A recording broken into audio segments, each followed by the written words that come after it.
Зайсан өлкетану жұмыстары бойынша қарастырсақ, осы Зайсан өңіріне еңбек сіңірген бізде Хохловтар отбасын ерекше қарауға болады. Соның ішінде бұлардың әкелері жаңағы Хохлов Андрей Степанович Баянауылда туған, 1943 дейді, кейбір деректерде 1945 жылдары. Сол Баянауылда 1826 жылы жаңағы бекініс әскери шептер құрылған кезде сол жерде туған.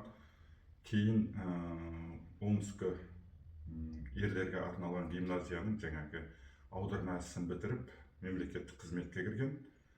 Онан кейін оны Түркістанға жібереді. Түркістанда ол көп тұрақтамай, Волга дейді, Еділдегі пароходствода соның иесінің орынбасары болып қызмет істеп, енді Ресей әскері осы Зайсан жерін отарлау кезінде ол осы жаққа сұранып өзі келеді. Яғни Зайсан қаласының алғашқы тұрғындарының бірі деп айтуға болады. Бұл жалпы 9 баласы бар, 2 қыз, қалған 7 ұл. Сол 7 ұлдың 4-еуі ғылым жолына түскен. Неге? Өйткені олардың әкелері жаңағы Барнаул, Томск, Москва, Петербург университеттерімен байланыс орнатып, Зайсанның өсімдіктері, былай қарасақ, флорасы мен фаунасы дейміз ғой, жан-жануарлары, жаңағы қоңыз, тышқан, бақа, шаян, соларды спиртке мариновайттап, олардың чучелоларын замораживать етіп дейді ғой, қатырып, сол жаққа жіберіп тұрған, ғылымға белгісіз болып отырған түрлерін.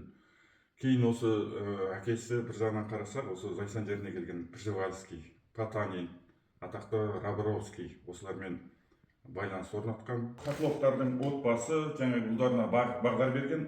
Андрей Степанович Хохлов деген кісі осы Зайсанның 2-ші көшесінде тұрған.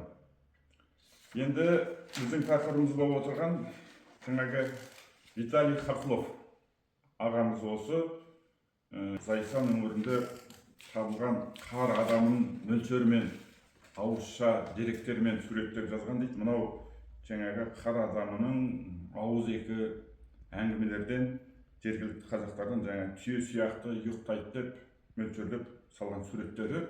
Сонымен қатар қар адамы қандай болу керек, басы, қар адамның жаңағы жүрісі, ежелгі ғылымға белгісіз нәрселер.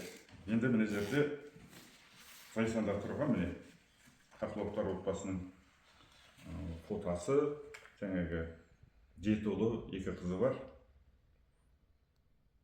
Кезінде түскен.